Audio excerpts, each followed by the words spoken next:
আজ আমি নিয়ে চলে এসেছি খুবই সুন্দর মজাদার একটা রেসিপি। তো আজকে আমি বানাবো, এই যে দেখতে পাচ্ছ আমার হাতে রয়েছে পটল। এই পটলগুলো কিন্তু শুকিয়ে গেছে। তো এখন তো পটলের সিজন, তো পটল আর কত রকমভাবে তৈরি করে খাওয়া যায় বলুন।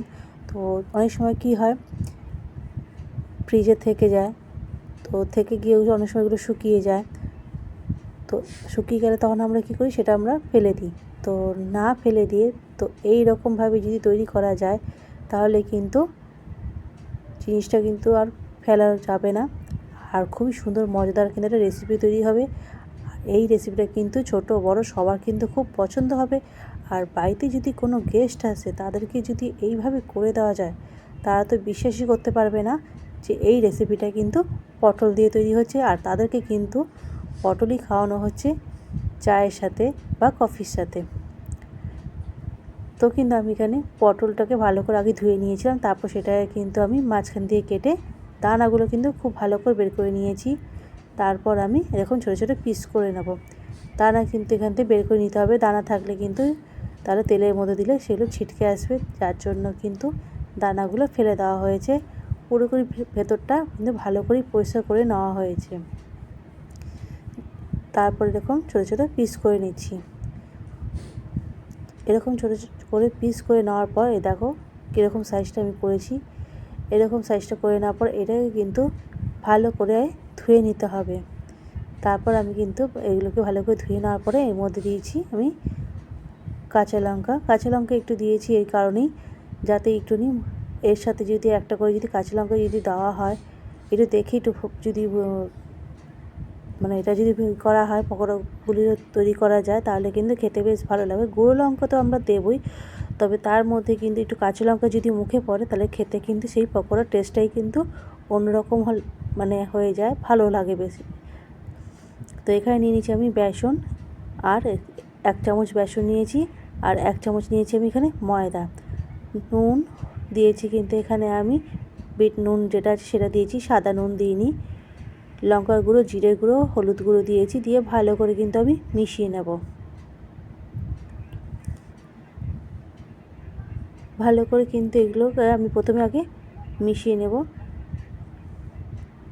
তারপর কিন্তু এর মধ্যে আমি অল্প অল্প করে কিন্তু জল দেব।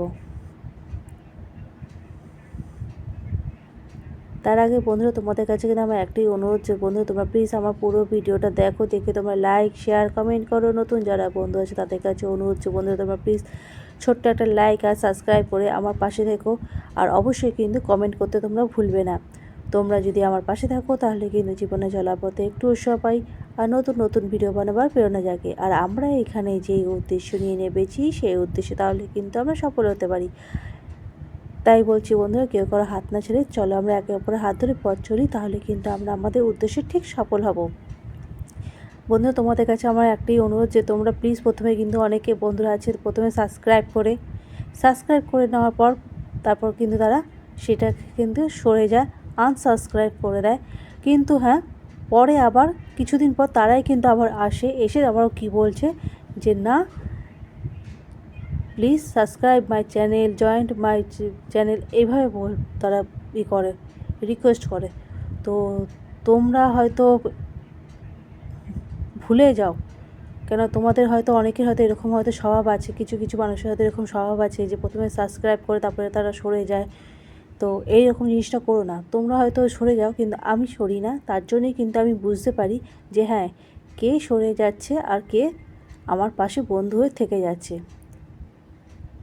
তো যাই হোক, তোমাদের কাছে আমার একটাই অনুরোধ, যদি বন্ধু হয়ে থাকতে হয় তাহলে কিন্তু পাশে থেকো, আর এরকম কিন্তু করো না। এরকম করলে সত্যি কিন্তু খুব খারাপ লাগে।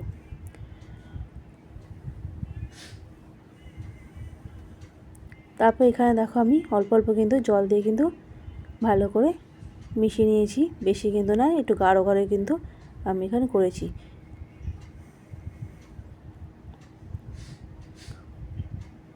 পটল থেকে কিন্তু হালকা হালকা একটু জল আসছিলো বলে কিন্তু জলটা বেরোচ্ছিলো বলে কিন্তু আমি প্রথমে জলটা দিইনি, আমি অল্প অল্প করে জলটা দিয়েছি। তারপর ভালো করে মিশিয়ে নেওয়ার পর এরকম গাঢ় করে তারপর কিন্তু ছোটো ছোটো করে কিন্তু যেরকম পটলের পিসগুলো করেছিলাম ঠিক একটা একটা করে পিস, আর এখানে আমি কাঁচা লঙ্কা কিন্তু সাথে আমি দেওয়ার কিন্তু চেষ্টা করেছি। খুব একটা অসুবিধা হবে না কাঁচা লঙ্কা তোমাদের বেছে নেওয়ার। তো যাই হোক, এইভাবে যদি দিতে পারো তাহলে ভাজতে যদি পারো তোমার পকোড়াগুলো, তাহলে কিন্তু খুবই সুন্দর এবং মজাদার লাগবে খেতে। আর ছোটো বড়ো সবার কিন্তু খুবই পছন্দ হবে। তবে হ্যাঁ, যদি ছোটোদের তোমরা যদি দাও তাহলে কিন্তু অবশ্যই আলাদা করে তোমরা তাদের জন্য বানিয়ে নেবে।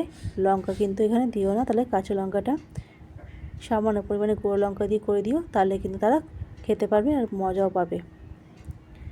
তো এইরকমভাবে কিন্তু আজকে আমার এই শুকনো পটলের কিন্তু পকোড়া বানিয়েছি। তো এই রেসিপি তোমাদের কীরকম লাগলো তোমরা কিন্তু অবশ্যই আমাকে কমেন্ট করে জানাবে। তোমাদের কমেন্ট অপেক্ষা আমি রইলাম। আর নতুন বন্ধুরা প্লিজ আমার চ্যানেলটাকে সাবস্ক্রাইব করে আমার পাশে থেকো। আর যেসব বন্ধুরা সাবস্ক্রাইব করার পর আনসাবস্ক্রাইব করো আর পরে আবার এসে বলো যে প্লিজ সাপোর্ট মাই চ্যানেল, এই কথাটা কিন্তু তোমরা বলো না। তার কারণ আমি কিন্তু যাদের হাত ধরি, যাদের পাশে থাকে আমি কিন্তু থেকে যাই, আমি কিন্তু তাদের পাশে কিন্তু